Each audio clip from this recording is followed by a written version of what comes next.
जम्मू कश्मीर को स्टेटहुड वापस देने का होगा। हम चाहते थे कि चुनाव से पहले आपको स्टेटहुड मिले और स्टेट बनने के बाद चुनाव हो। बीजेपी ये नहीं चाहती है और उन्होंने कहा है कि पहले चुनाव होगा और उसके बाद स्टेटहुड की बात होगी। और हम कह रहे हैं कुछ भी होगा, जम्मू कश्मीर के लोगों को स्टेटहुड हम दिलवाएंगे। बीजेपी चाहे ना चाहे, इंडिया गठबंधन इतना दबाव डालेगी कि जम्मू कश्मीर के लोगों को स्टेटहुड देना ही होगा।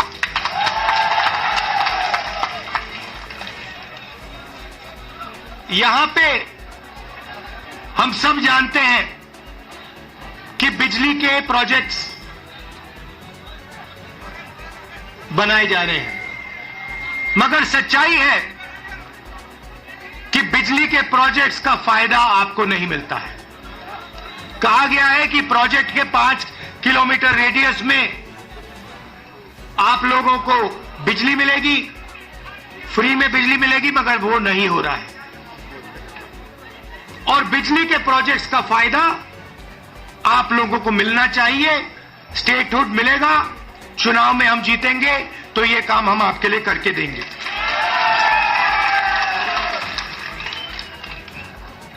आप देश के,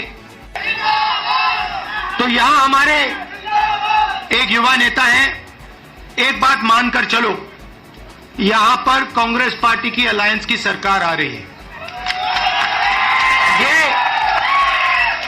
ये निश्चित है, ये होने जा रहा है।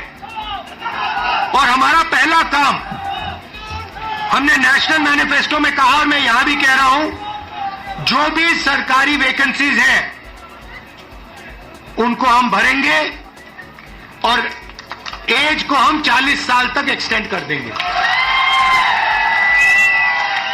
जो डेली वेज का काम करते हैं उनको हम रेगुलराइज करेंगे, परमानेंट करेंगे और उनकी जो आमदनी है उसको हम बढ़ाएंगे।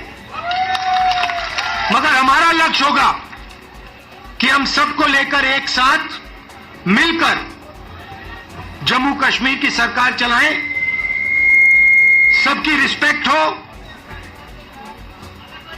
सबको एक साथ लेकर हम चलें। और जैसे मैंने देश में, वहां बाकी देश में कहा, भारत जोड़ो यात्रा में हर स्टेट में कहा, नफरत को मिटाना है। जहां भी ये नफरत की दुकान खोलेंगे, जहां भी ये नफरत फैलाएंगे, वहां हम मोहब्बत की दुकान खोलेंगे। आखिरी बात मैं आपसे कहना चाहता हूं, इतनी सुंदर जगह है, चुनाव के बाद मुझे यहां आना पड़ेगा। और ये